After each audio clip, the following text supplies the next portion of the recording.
CPMs over the last 18 months have gone from like $20 on average to as high as like $800 we've seen with some of our customers, which is insane. Keith Putnam-Delaney, co-founder and CEO of Primer. I really want a dev tool basically built on an agentic platform to make producing integrations way faster. Nobody creates an account on Reddit or Meta with a work email, you get like a 2%, 10% match rate. We get incredibly high, like 80% on Meta, 50% on Google, like 70% on Reddit match rates for our customers. And then that kind of unlocks a lot of interesting possibilities. There's a lot of talk about ads in LLMs. What is your perspective on all this buzz? Perplexity's had their ad program in beta, obviously. OpenAI just launched theirs. From my perspective, I'm excited for it. What other kind of tactical tips would you give somebody if they were thinking about running, or they are running paid advertising?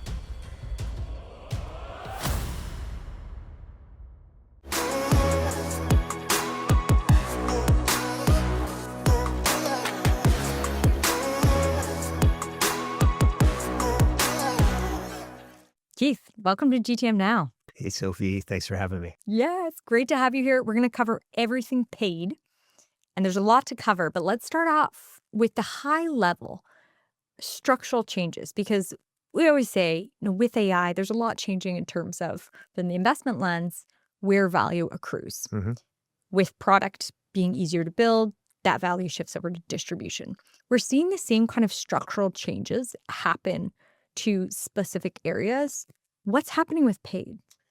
I think the really interesting thing about paid is in the wake of all these incredible changes in AI is that there's actually a limited number of channels to capture people's attention, right? AI has not produced a new social network. It hasn't produced something that people are sort of scrolling through for content.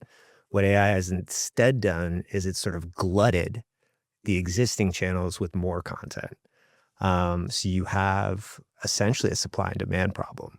You have oodles and oodles of demand and limited supply. And that's causing a crazy increase in costs on a lot of digital advertising channels. And yeah, I think it's one of the unsung stories of the AI sort of revolution we're going through.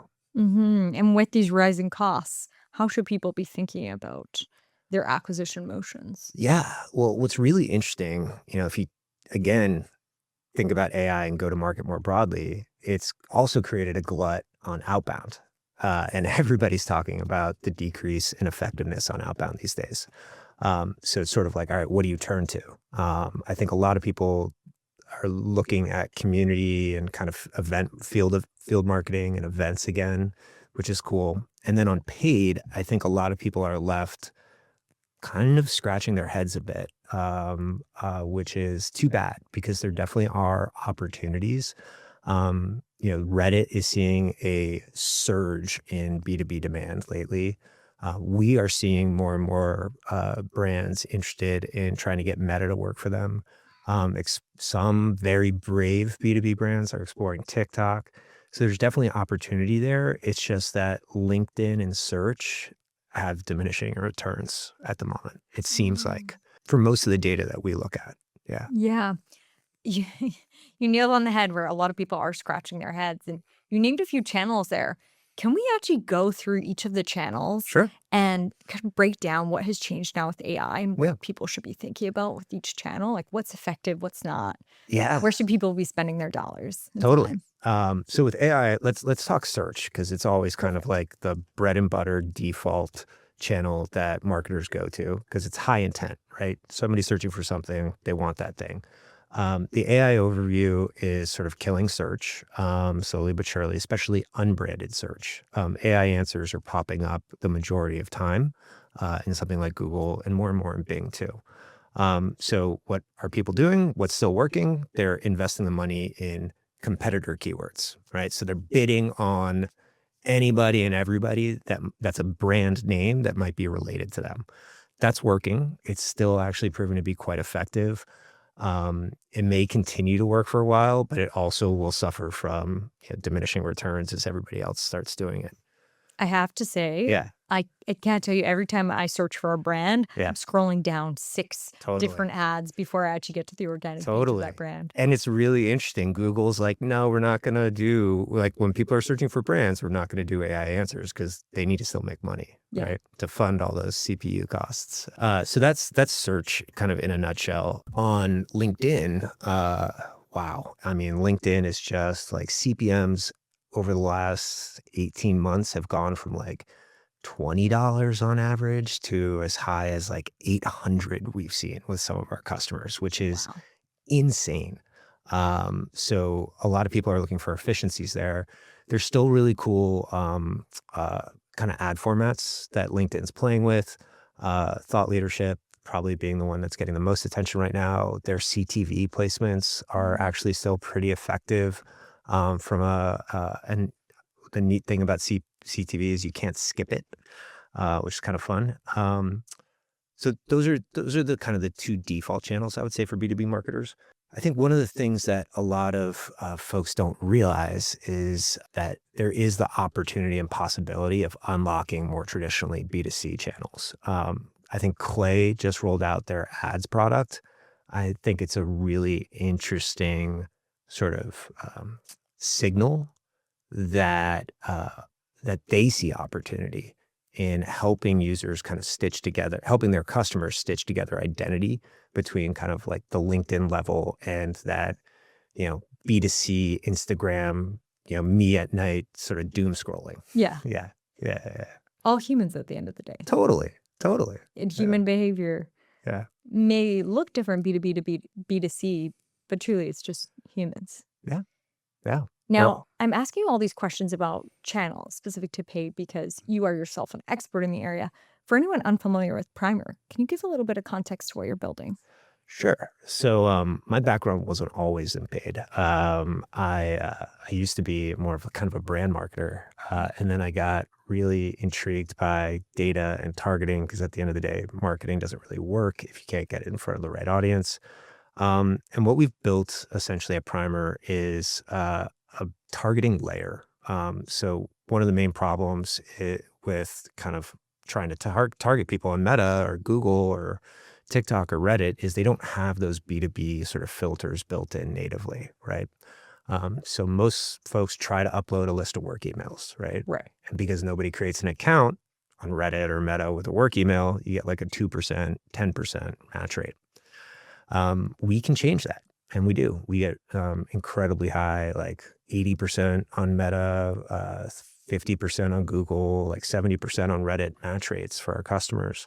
And then that kind of unlocks a lot of interesting possibilities, a lot of not only cheaper inventory, but still really effective channels. And then we're doing some cool things on the measurement front. But yeah, I think what we're really excited about is nobody really owns the B2B paid acquisition space right now. And we see an opportunity to build something powerful there. Well, and definitely not across D2C channels, like you mentioned, and being able to actually bring the identity of the B2B person over to those channels. That's a huge gap right now. Totally. But people are, like I said, Clay's moving into the space. We're in the space.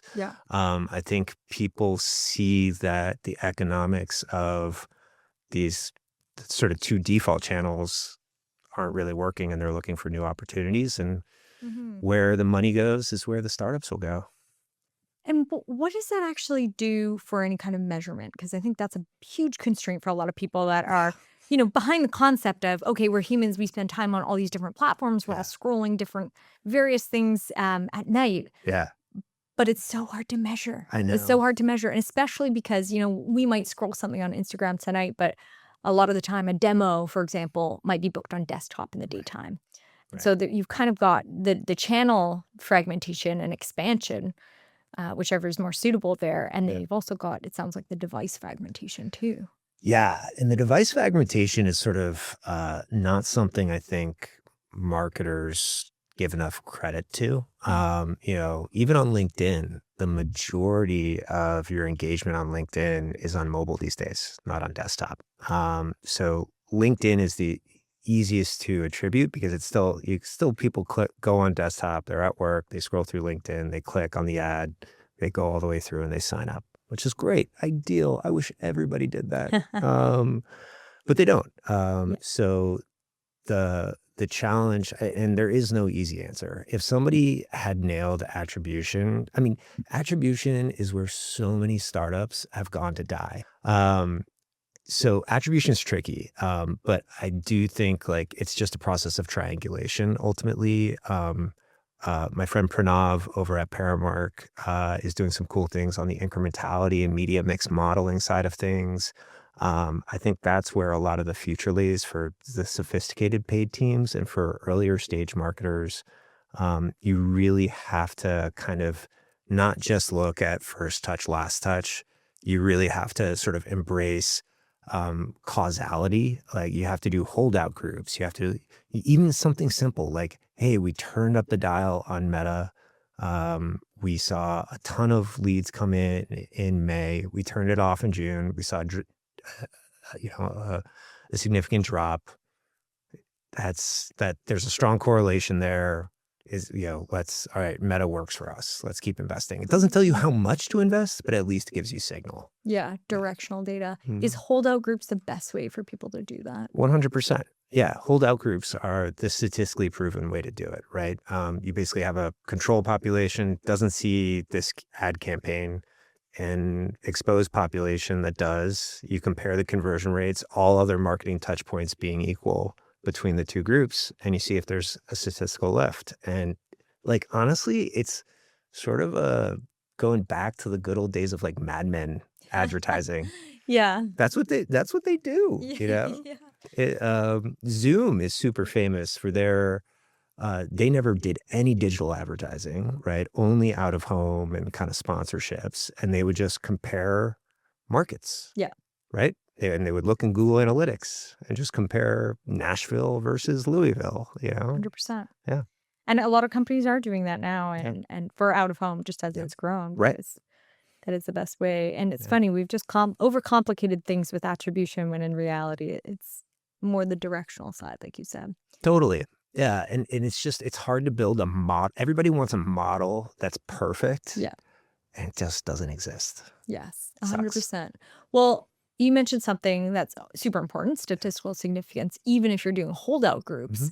What kind of size of company does this make sense to actually scale towards, to have that kind of end that you are hitting statistical significance? Yeah. Who is this for, if I'm kind of listening to this? Yeah, totally. I mean, for the marketer who's trying to, run a campaign to 500 companies or people, it's not going to be for you.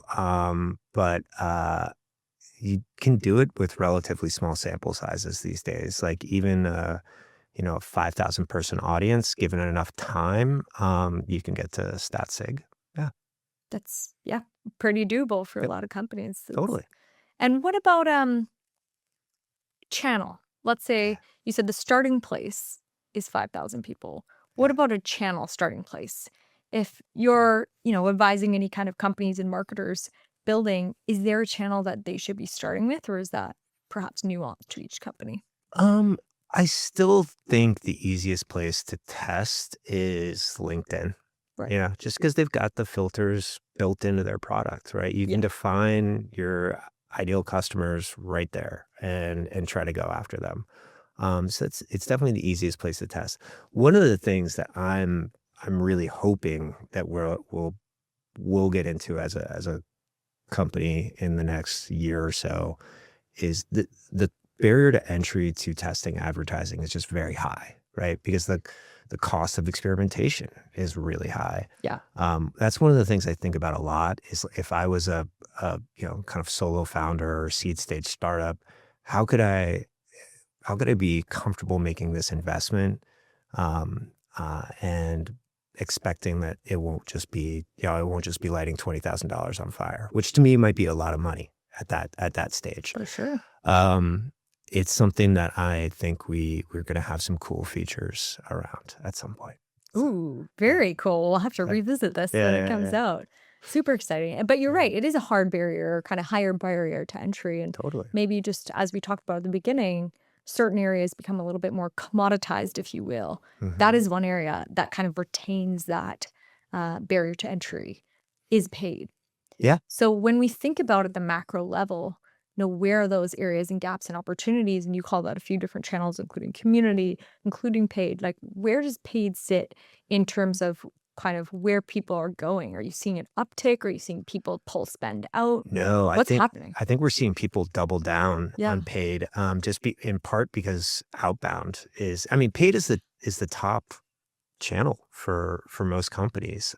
It takes a lot of, and I should say for most marketing teams and kind of, go to market teams, product, obviously I mean, there's product growth loops that are really powerful. But I think, paid is basically, outside of product growth loops, the biggest area of investment.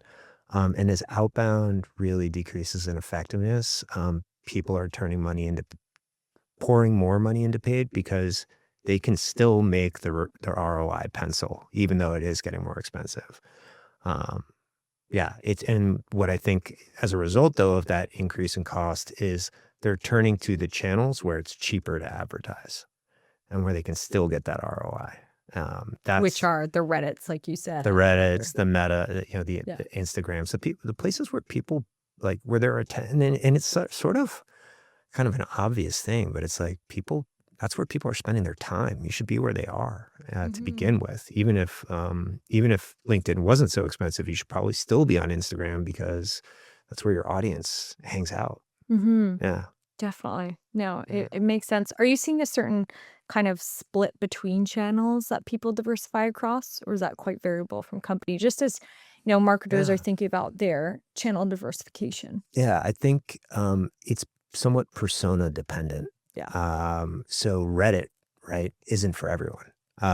We've seen match rates on Reddit as high as 70%, 80% for IT and engineers, and then 4% for legal and procurement, right?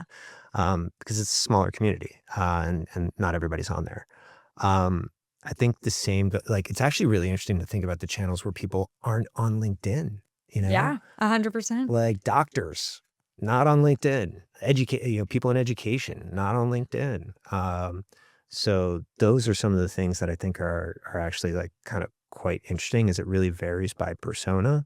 But the majority, for better or for worse, and I think it's for worse, the place where we see people continuing to dial up investment is on search. And I just think it's kind of foolish. Like, I really do. I don't think they're like, oh, well, we're paying $8,000 for it, for an opportunity, and it's like, we can still afford that. But it's like, but is that the right question to be asking yourself? Like, is there not a much better, cheaper, higher volume way to get that? Yeah.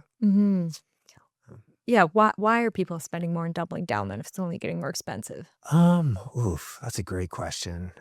Fear, I think. I'm trying something new. The cost of falling on your face, Yeah. like, again, that lighting money on fire. It's hard to know. Paid typically takes a fair amount of experimentation to get right. I'll just say where I sort of teased it earlier, but I just say, like, what I think is hugely missing in paid is benchmark data, right? Is like, understand, like, it boggles my mind that there isn't a company out there that doesn't aggregate and anonymize segment by persona and then say, okay, here's what's working if you're going after cybersecurity companies. Here's what's working if you're going after HR, and sort of helping, like, provide that data to help steer. Now, does it lead to, like, a reversion to the mean? Yes, but will the best marketers always kind of still take a first principles approach? But I think it de-risks a lot of the investment if you can learn from your peers in a way that's not compromising, I guess is the right word. Yeah. It would be hugely beneficial, and there's benchmarks for so many things. So what's the barrier to creating paid benchmarks? Immediately what pops in my head is the fragmentation we've been talking about, and people not actually having the data around what is effective because of the B2B environment. Well, if we keep growing, we'll have the data. Yeah. We're starting to produce the data. Yeah. 100%. Yeah, we're working on kind of our first set of those. We're just kicking off some fun data science around that. We've finally kind of hit the scale around certain personas where we can produce that. And we want to build that into the product. And that is what I think helps that maybe the marketer who's spending $1 million a month on Google actually decide to put some of that money into Meta. Maybe that founder who's trying out marketing for the first time to press the on button, I guess. Yeah. Yeah, definitely. I love it. Well, we're excited to see that Yeah. come. And then for companies that you're working with as you're growing and scaling, we talked about generally what size of company or stage of company makes sense to do paid advertising. What stage of company does it make sense for them to look at Primer?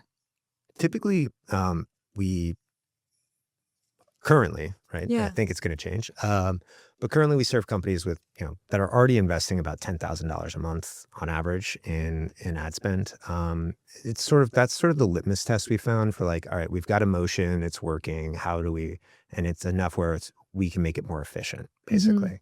I think at that point, what we've found is anybody spending under that is going to turn it off, turn it back on, turn it off, turn it back on. And as a software business, we don't like that. So Certainly not ideal. yeah. So that's kind of that's a short answer to your question. Yeah. Or maybe a long answer. People that have always on paid systems at that scale. Exactly. Cool. Yeah. Typically around 150 to 100 employees as well is kind of what we find. Yeah. That's a really helpful benchmark. Yeah. And Keith, a lot of people think about paid as just direct pipeline generation, but there's so many other outcomes that come from anything that gives you data from the customer. Yeah. How do you think about the actual utility of paid? How should people be thinking about their programs and what quantitative and qualitative information that they're gathering? Yeah. I think one of the coolest things about paid is that if you think about it, right, it's the thing that's furthest up your funnel. Right? Impressions are the thing that's furthest up your funnel. So if you feel confident you're reaching your ideal customers, you can get a lot of eyeballs on a lot of messages in a really short time frame. So it's incredibly powerful, not just obviously message testing, not just to drive those, form submits and leads, but message testing that can help inform your strategy more generally, like what your website should say. You can really iterate with messaging at a much faster pace than you can anywhere else. And that is one of the huge benefits that obviously AI unlocks as well. Yeah, it sounds like the actual learning loop itself from it. Yeah. Brilliant. Yeah. And what other kind of tactical tips would you give somebody if they were thinking about running, or they are running paid advertising and they're trying to kind of get more juice from the squeeze? What are the tried and true tips that you have? Ooh, tips. That's a great question. I'm trying to think, God, I could go in so many different directions. We can go in all of them. So yeah. Well, okay. I'll talk about some things that I believe to be true. More philosophically, the hardest thing for a competitor to copy is your targeting. They can copy everything else. They can figure out what channels you're on. They can figure out your creative. They can figure out your messaging. All of that is easy for them to look up and imitate.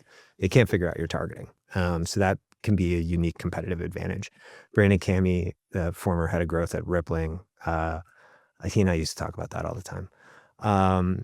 The second thing is go where your competitors aren't, I think. Channel-wise? Channel-wise. I always think that's really helpful is, or go where the market generally is. It's sort of take that first principles approach. I think it's fun when, out of home, I feel is having a resurgence. Yeah.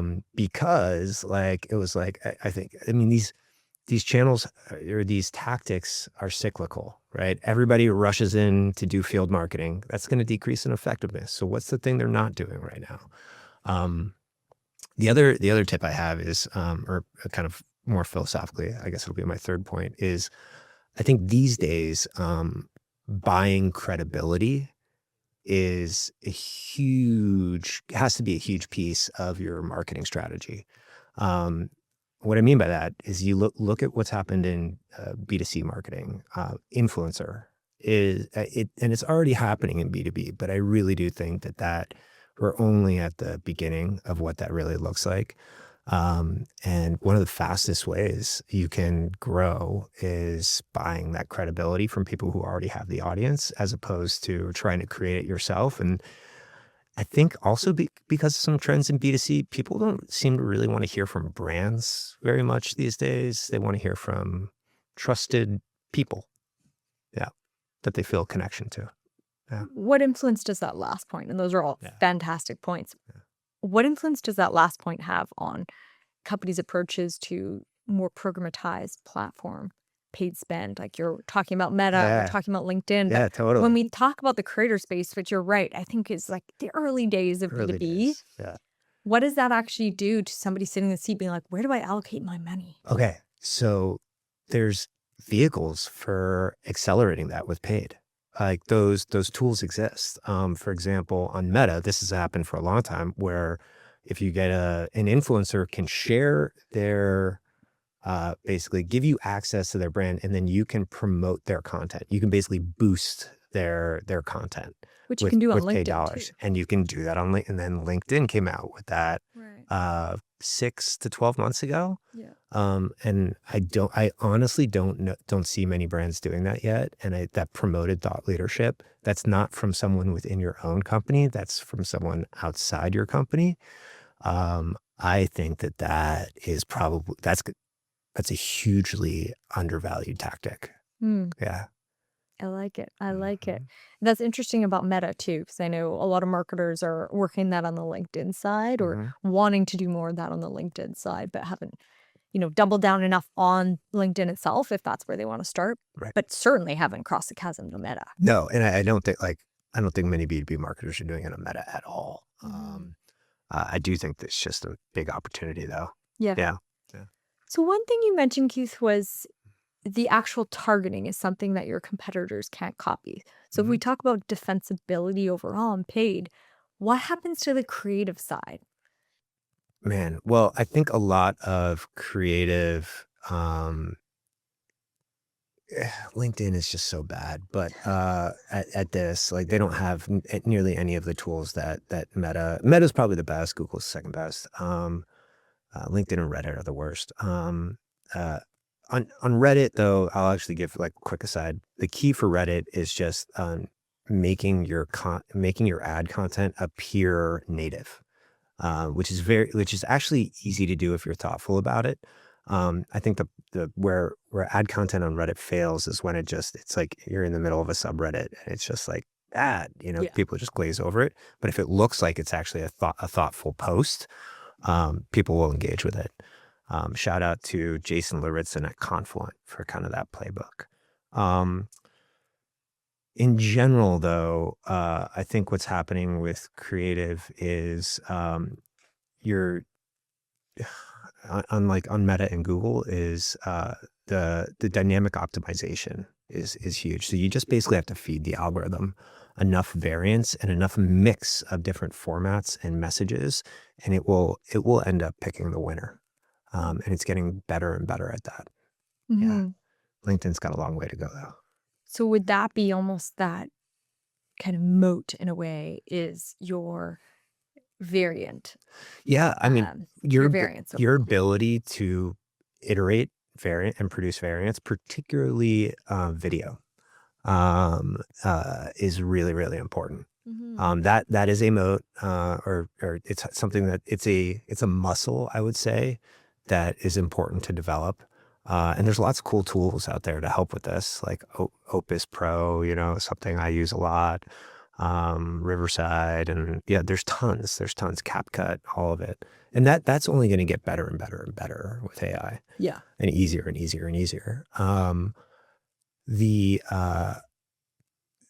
key is that can be a very big competitive advantage. And then, and then targeting.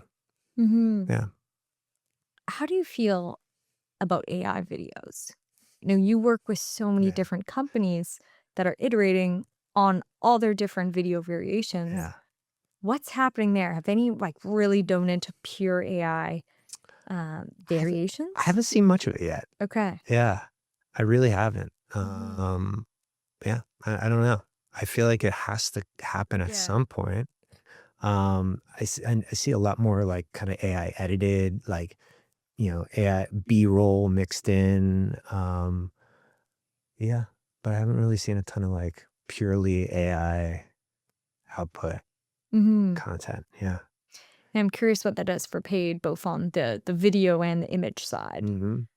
Just as we see a flood and maybe a flood of different variants that algorithms can run and test, if that will take away, maybe the targeting does remain that final moat. Could be. Yeah. It could be. And that being said, I mean, I do think the algorithms are also trying to take away aspects of targeting. But it is still something you have some power over, Hmm. in addition to the messaging.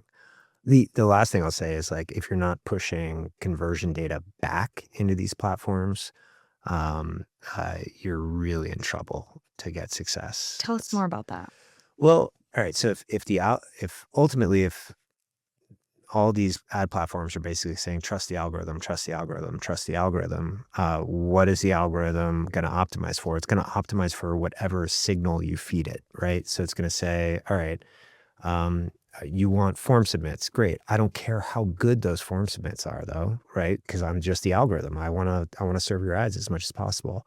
So you have to feed it basically CRM conversion data back into the ad platform in order to say, hey, no, you have to optimize for this thing that's actually valuable to me, not the junk. And the Andromeda algorithm is actually getting the meta ad algorithm is getting better and better and better at that at a crazy clip. For as much as Meta seems to be losing in some spaces, it's still really fucking good Yeah. at their and I think a lot of B2B marketers like dip their toe into Meta, test it, oh, doesn't work, then they come back. But like if you haven't tested it in a while, it's worth another try. Yeah. And that's one thing I want to double down on because you mentioned earlier, it's really hard to get it right initially. Mhm. It takes time. Yeah. So for companies, marketers, founders that are trying to scale to new channels, like what should they expect? What kind of like time horizon does it take to actually get that right and it to click? And how much money usually does it take Oh to scale? man. I actually don't know if I have a great answer to that Yeah. question. Totally fair. Can also be super variant. Yeah, that's what I mean. It can Yeah. really, it can be really, kind of again, like target market dependent. I do think that there's, like probably a floor of investment that you have to make. And then probably more than anything, it's just coming in with good test design, Mhm. proper A/B tests, knowing what metric you're trying to optimize for, and then giving yourself, actually not you giving yourself, but you getting maybe enough rope to not hang yourself, to basically prove that you to run enough experiments. Mhm. Yeah. Super helpful advice. What about, I have to ask you, be Yeah. remiss if I didn't. Yeah. There's a lot of talk about ads in LLMs. Mm-hmm. What is your Yeah. perspective on all this buzz? TBD, right? I mean, Perplexity's had their kind of ad program in beta, obviously. OpenAI just launched theirs. It's, I don't know, from my perspective, I'm excited for it, but that's Mhm. because this is what I do. Yeah. I mean, and if you think about how much money Google has made off of this for so long, I mean, it's going to, it's going to be really interesting to watch it unfold. And like, I'm really interested uh, in how, like, actually what it's going to look like. I haven't had the opportunity to test it yet. Yeah. So, When do you think ads will be live in ChatGPT? If you had to give a guess. we should get Tommy Fink in here from OpenAI. Shit. It's a call a friend question. That's right. Text them right now. Yeah. I don't know. I would guess. I mean, so much over there seems up in the air at the moment, but in the next 6 months seems reasonable. Yeah. That's very soon. Yeah.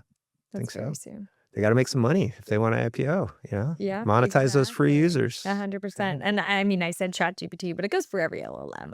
Yeah. What that one platform I haven't mentioned is X, which is just, excuse my language, dog shit from an advertising kind of infrastructure standpoint. We need that asterisk on there. Don't hate on X otherwise. But like ads in Grok and all of that. I think that's a natural extension if they can figure that out. Yeah. I know they brought on a new CEO to help with the monetization, so we'll see. Yeah. It will be very interesting to see. Well, we'll revisit that once we've got ads and LLMs and access potentially running more paid opportunities. Definitely.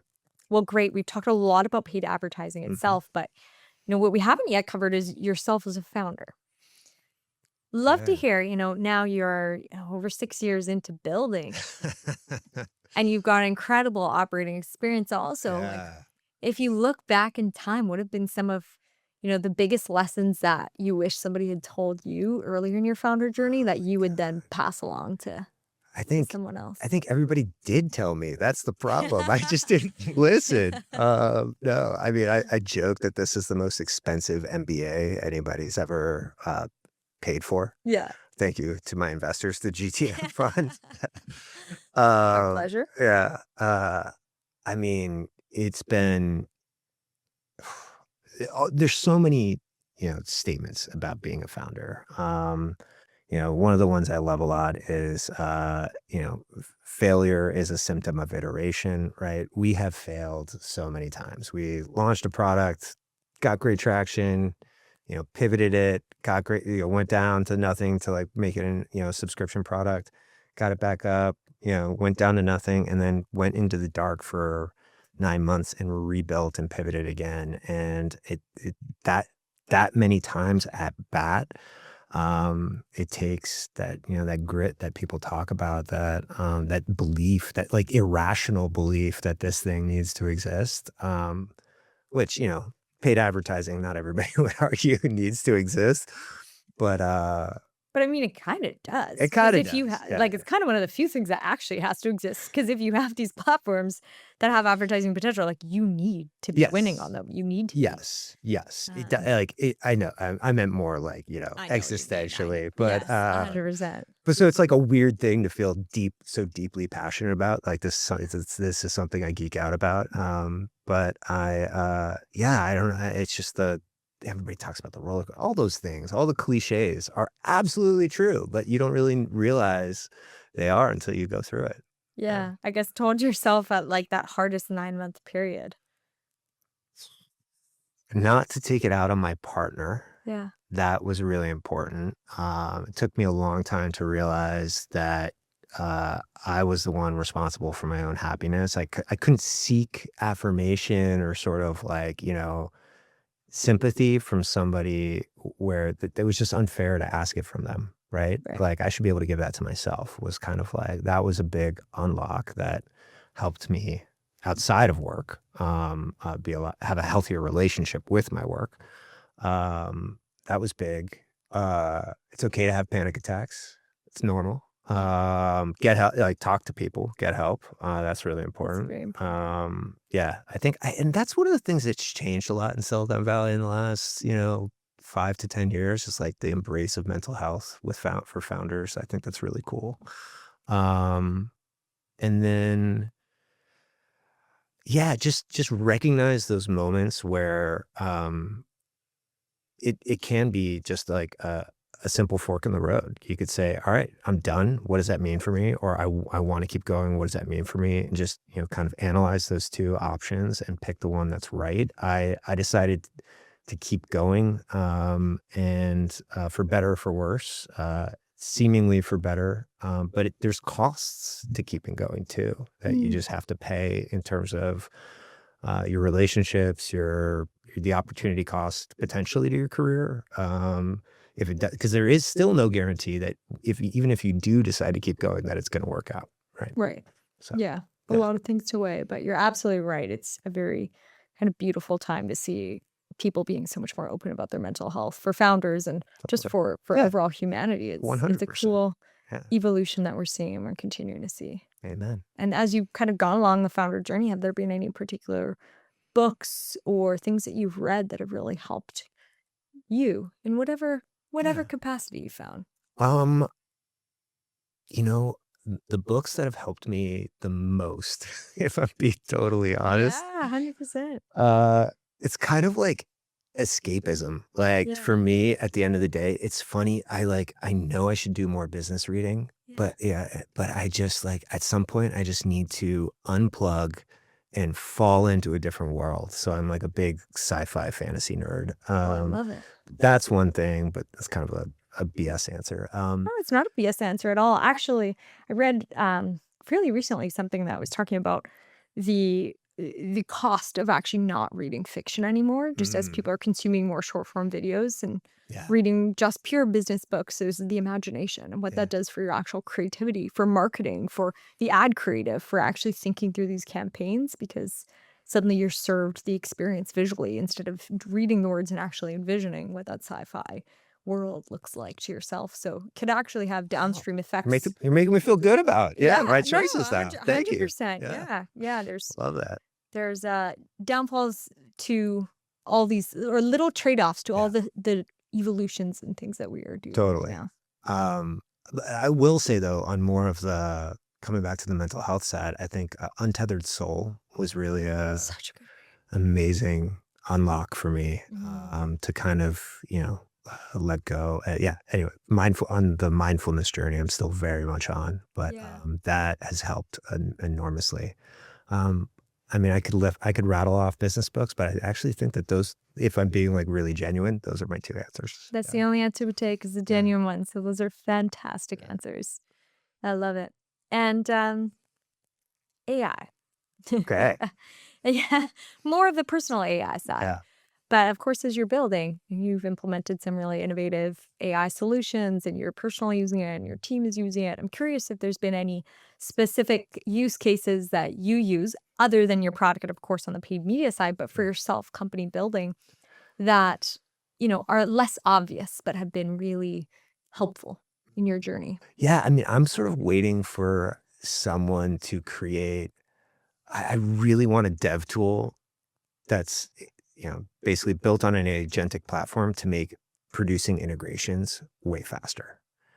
Hmm. Something that could, for example, look at your, kind of like a, a version of Claude Code or Cursor that is more specific. It looks at your code base, understands, how your frameworks for producing integrations, goes off, looks at API documentation, and churns out like a V1 of an integration, and then helps you with the infrastructure support around that too. I think that would be fucking awesome because integrations Mm. are such a bottleneck for so many companies, and you don't want to wait. They're somewhat commoditized, but they take effort to build. Yeah, 100%. That's They're one. also expected. If you don't have an Exactly. integration, it's Yeah, actually a huge, huge kind of red flag in the deal process. totally, So, totally. And it's like 10 years ago, you could get people to pay for them, right? mhm. Like kind of a premium for them. Now it's like no way. Like I'm Yeah. just going to go to your competitor that has them. Yeah, Yeah, exactly. It's a non-negotiable. yeah. It's like what's the expression? The Big Mac, the French fries, on the apple pie. Yeah. Like you don't pay for, like nobody's buying a Happy Meal for the apple pie, right? Like yeah, No, no, certainly not. yeah. And then maybe more on the personal front, and it's just because I'm dealing with this all the time. It would actually be a terrible business because they would have no recurring revenue. Yeah. But like I would love it. I'm going through a home remodel, and I would just love if there was some like AI platform to help with all of that because the project management is like I feel like I've got a whole nother full-time job on the You side. probably do. Yeah. That sounds like a real task. Yeah, it just sucks because like I would happily pay for it, but as soon as Yeah. the project's over, I churn out. So Yeah. terrible business, but would be real cool. Oh, that's awesome. Yeah. Well, Keith, this has been amazing. If you had to leave listeners with one piece of advice, you've shared a ton of really valuable advice, Sure. but overall advice or some kind of quote or life motto that you kind of live by through years of experience. Ooh, another deep question. I don't know. I think what I said before, failure is a side effect of iteration. I think that's an Elon Musk quote. That is something that it's kind of like it reassures me about the choices I make. It's like, you don't you don't kind of get to that best outcome unless you fail, unless you try. So that's something that kind of makes me feel okay when I make the dumb move that I do from time to time, as we all do. Because they're not dumb. Yeah. Yeah. Exactly. Yeah. When I always think of it, it's the same thing, just in different wording, but failure is a data point. So it's like, if you don't have data, you're actually in the worst possible position that you Right. could be, and you'll have data on kind of the success front and the failure front. But Totally. if it's not statistically significant, how do you iterate? Yeah. Just like the paid side, truly. Well, and it's a weird sort of motto to take into parenting, kind of. Yeah. Like, it's a weird way to phrase it in parenting, but I do think about that a lot with my kids. It's like, you gotta let them fail. Yeah, you gotta let them try something and have it not work out. Yeah, that's my, I guess, nugget of wisdom. Yeah. Very, very helpful. Keith, this has been wonderful. Thank you. Really appreciate the conversation and time. Thanks, Sophie.